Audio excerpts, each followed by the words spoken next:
përballë gjykatës, duke përballë një proces të rregullt ligjor. Mund të bëjmë pyetje tjetër, shumë pak e mbajnë mend, por ju nuk keni për të parë në dyert të këtij institucioni. Do të keni një rikthim me një këngë apo me një hit dedikuar raporteve tuaja me drejtsinë? Patjetër që sot po mendoja, duhet shkruaj një tekst për gjykatën që janë shumë të mirësjellshëm ndaj meje, të paktën te ky proces. Njerëz që kur vi këtu më kap ankthi, se janë dyer që të kap ankthi, por kur vete shikoj gjyqtarët dhe prokurorin, thjesht më japin një qetësi shumë të mirë dhe duke i falenderuar në mënyrë simbolike do jeni dhe ju gazetar pjesë e tekstit dhe besoj do jetë diçka e bukur. Do marrësh autorizim? Ndoshta. Faleminderit. Blevio, një koment për protestën, nuk na e the. Unë jam me Ramën, jam me Bosin, kjo është komenti. Rregull. Rama është me Noizin. U shtyp seanca për arsye se mua dhe një nga avukatët e Panderit. Gjykata dhe prokuroria janë në rregull, si që nuk është se po shtyhet nga ana procedurale e gjykatës apo prokurorisë, po shtyhet për shkak të shmimtarëve dhe Panderëve apo avukatëve.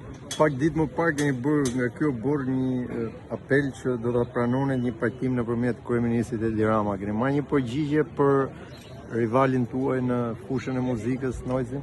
Jo, përgjigje s'kam marrë dhe duke parë reagimin e atit më vonë që vjen këtu dhe thotë sikur unë jam një nga sikur e kam fiksim atë. Unë fiksimin me atë e kam heqë.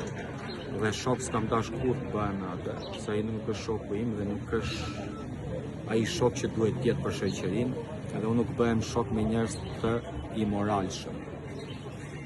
Kështu që e kam vendosur mos bëhem më shok me atë.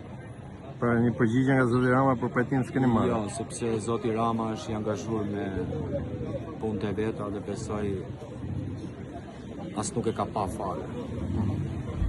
Do t'ja riboni sërish të njëjtën kërkesë?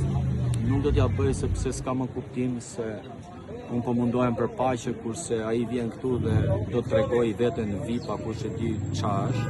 Ai është thjesht një palaço, na stradini themi ne.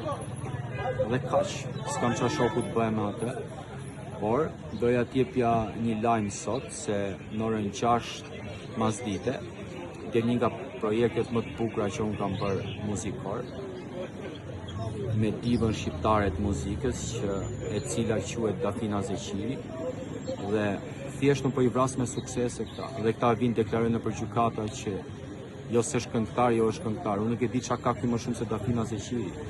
Unë nuk e di kush është ky. Ky është një njeri që është gjyt me Kalashnikov para Pallatit Kulturës, Presidencës Tiranë. Ky është një njeri që është plagos